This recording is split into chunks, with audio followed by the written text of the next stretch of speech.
Moving right along, our next performer, somebody that I just met tonight, but was at our dog story show, and this is kind of one of the things that I love, is at both of the shows we've done before, I've had at least one person come up to me and go, "That was great, I really enjoyed that. I would love to do that." So if any of you feel that, by all means come and talk to me after the show, because I love giving new blood a chance to do this, because I assure you, as much fun as I'm sure it is for you to sit in the audience, it is so much fun to do this here. So, ladies and gentlemen, Glenn. Look,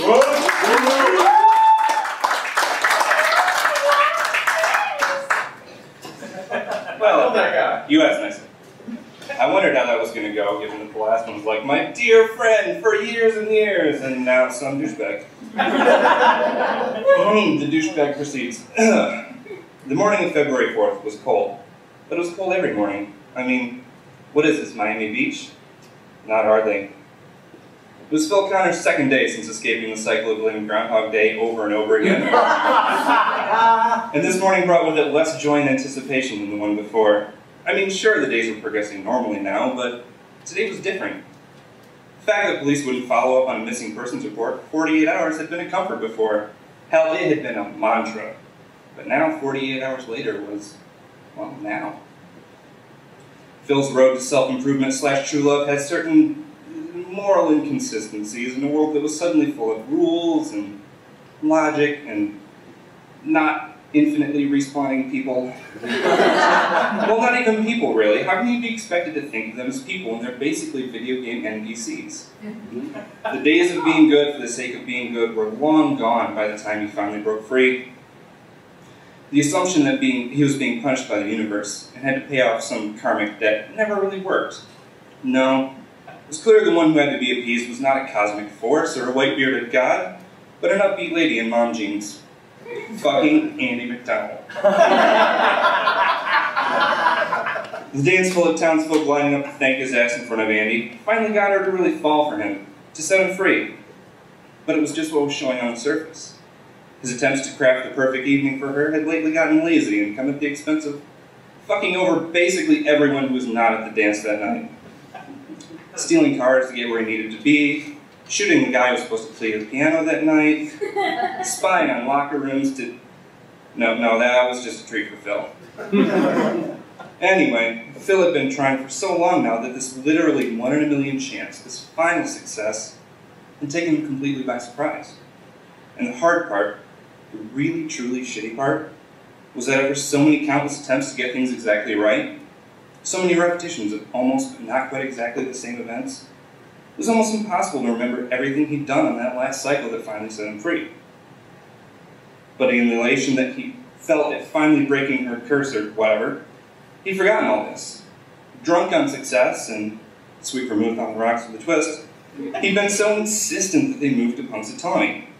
But now, Phil was going to have to go downstairs, get a cup of coffee, breathe the proprieties of the bed and breakfast, and think, which version of that sweet old lady am I going to see? The one with whom I shared polite chit-chat about which birds stuck around for the winter? Or the one whose wig I used to clean coffee creamer off my hands? He had to keep track of other little details either, like how many people had seen his dick on that last Groundhog Day? And of those people, how many had noticed his, medical thing? Had he given his impassioned speech on small-town traditions to the media horde? Or his manifesto on bringing down the Illuminati?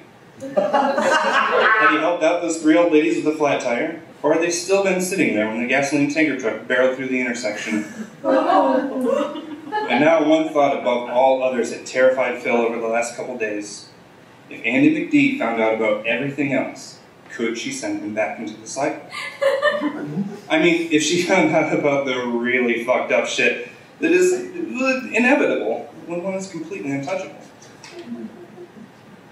But whatever had happened on that last repetition of Groundhog's Day, it could only be so bad, right? He'd gone through some dark times, but that was a long time ago now. You can only play literally fuck, marry, kill so many times with the same 6,000 townspeople.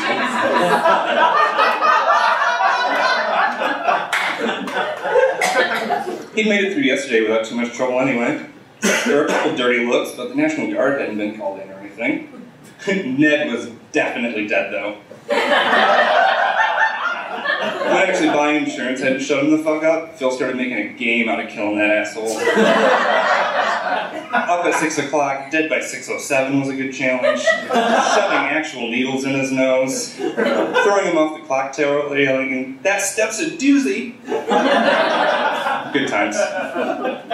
He just had to remember how it happened on that last time and be one step in front of the cops. Not that that was hard. Phil had to laugh every time he was arrested by Mayberry PD. They didn't know what feticide meant, and they kept saying ejaculate instead of ejaculate. Just as he was lost in that particular thought, A. McD sidled up and scared the ever-living fuck out of him. "Time to start planning our future here, Phil. I'm so excited. And a little scared. I've never quit my job before."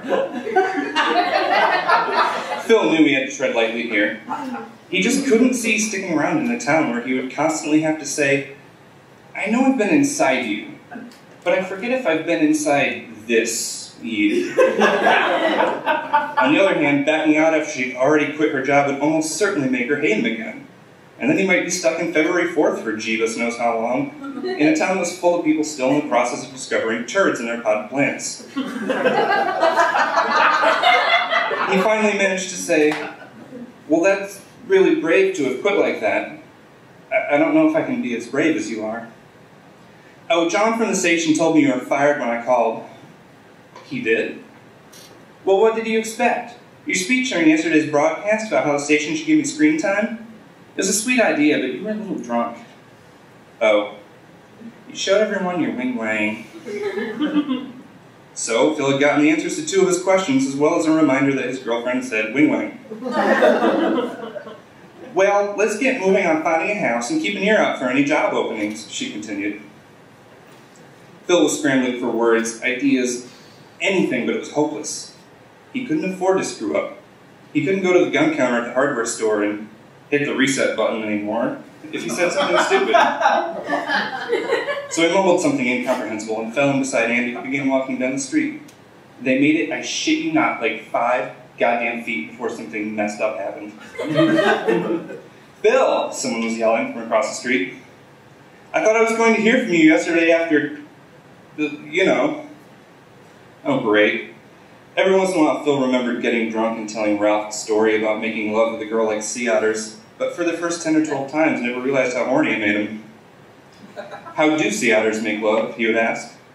Phil usually responded with a joke about rolling over on your back and prying open a clam, but once he used the phrase "frisky whiskers" instead, and boom, Ralph was on him like white on slightly raw, but eventually willing rice.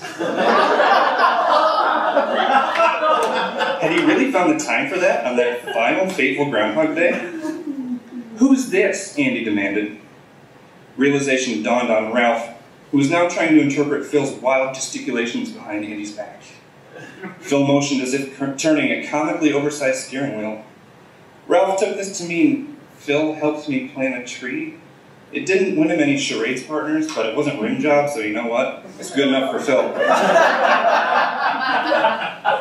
"Well, that sounds like the helpful Phil that won my heart," A to the M to the D said. "You two sound overdue for a talk. I'll get started and you catch up, okay, Phil?" "Sounds great, dear. Right behind you," which seemed to make Ralph bite his lip. "Phil, I just couldn't wait to see you again. I might just accidentally say something in front of that completely average-looking woman if I don't get what I need."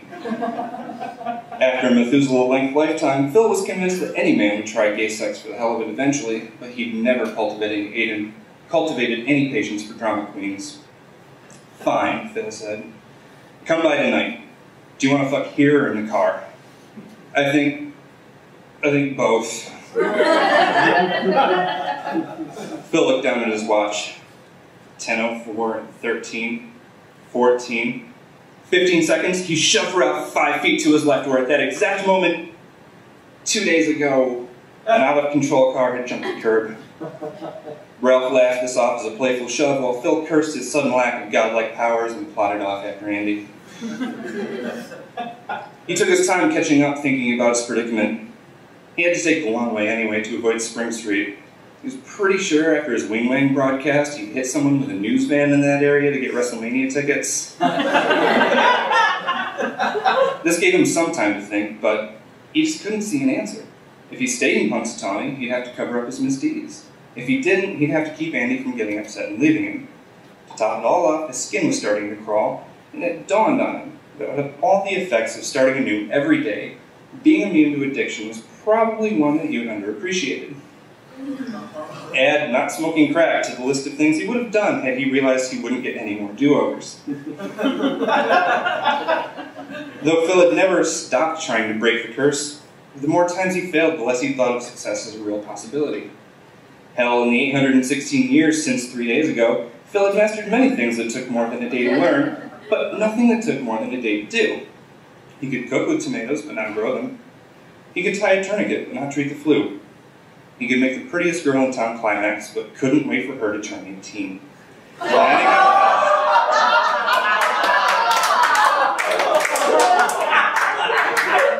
Planning ahead was simply not in his repertoire. But wait, maybe that was it. He was beginning to see a way out of his promise to move to Punxsutawney. No financial planning. Even after stealing from the armored car, he usually burned through his bank account too, ending up with about 13 cents left. There was no way a bank could give 2 unemployed people a mortgage, even for a house in a town where the average income was measured in bushels. But as Phil entered the bank, all eyes swiveled toward him. He tried to run through possible reasons for the sudden excess of attention, but the branch manager was on him too soon. How dare you come in here after what you pulled the other day?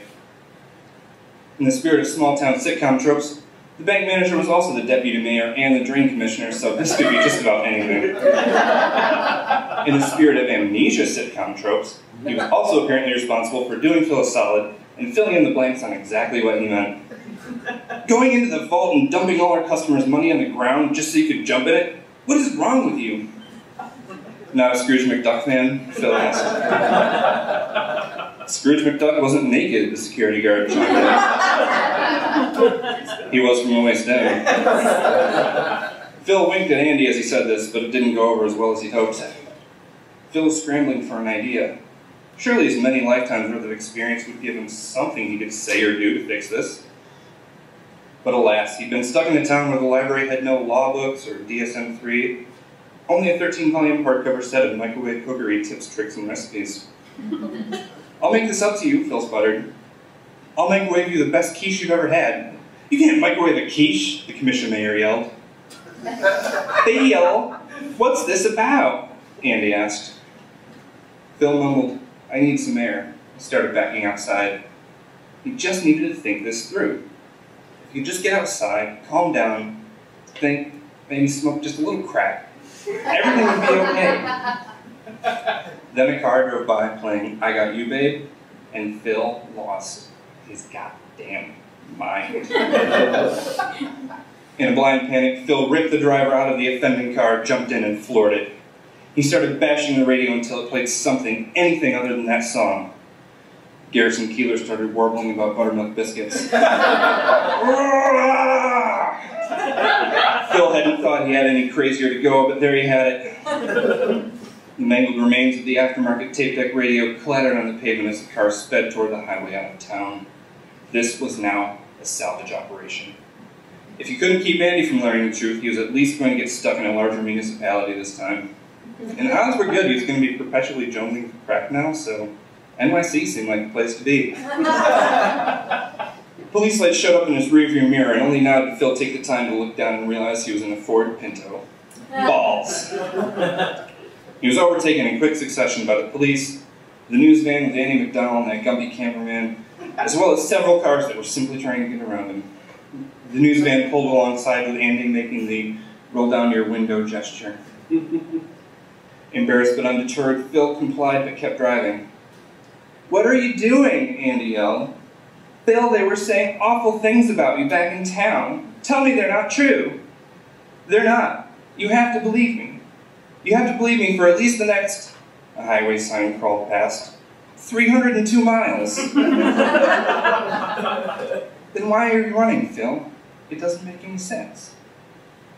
She was right. And in this car, 302 miles was several hours. The gig was up, and Phil realized there was only one way to keep Andy from ever learning the truth. Anyway, the only making her goddamn Helena Troy was convenient storytelling. So Phil forced the news van into the next bridge embankment he came across. He was going uphill at the time, though, so the Pinto in every car keeping pace with it was doing a whopping 42 miles an hour. Everyone piled out of their cars, mostly with just kinked necks and sprained wrists. Since the Pinto had the crash test rating of the Conestoga wagon, Phil was a little worse off, but not about to complain on account of all the guns trained on him. "End of the road, son," one of the troopers said. "No, if this were the end of the road, we'd be in New York, and I'd be able to find a decent hooker." "Phil, just tell me what's going on," Andy said, adding more Y's to Phil's name whenever she realized she was supposed to have an accent, or forgot she wasn't. "I half expected you to know already." "Know what?" "That I'm a terrible person. Isn't that why you were keeping me trapped in Groundhog's Day?" "But you helped those 3 old ladies by stealing a wheel from an ambulance. You saved Buster's life with a Heimlich maneuver. I shoved things in people's throats for practice. You played the piano beautifully." The pause warranted by the incomprehensibility of that last statement was broken by the grumpy cameraman. "It wasn't her, Phil, it was me." "What do you mean?" Author pauses to look up the name of Larry. "I was stuck in that nightmare because of you?" "Well, it started when I was a kid. When I'm unhappy, weird stuff happens. It's not always the same thing. I don't know what form it's going to take. The other day you were the center of attention. I was feeling a little down. You said you were stuck?" "Yes!" "Where?" "In the same day. Over and over. For 816 years. "Well, that can't be right," Larry said. "What finally made me feel better was getting laid. I followed you around and copied you, got in a snowball fight with some kids, puffed on that ice sculpture till the hair was a little smaller, convinced Nancy Taylor it was her. Really did the trick. She made noises like a chipmunk, she was so excited. I was stuck in that shithole because it took you 300,000 tries to get laid? No, that's what I'm saying. It can't be right. It would have taken a couple weeks, tops." Turns out you can't claim justifiable homicide with a paranormal justification. Phil got 25 to life for killing Larry. But 25 years, he could do that standing on his head.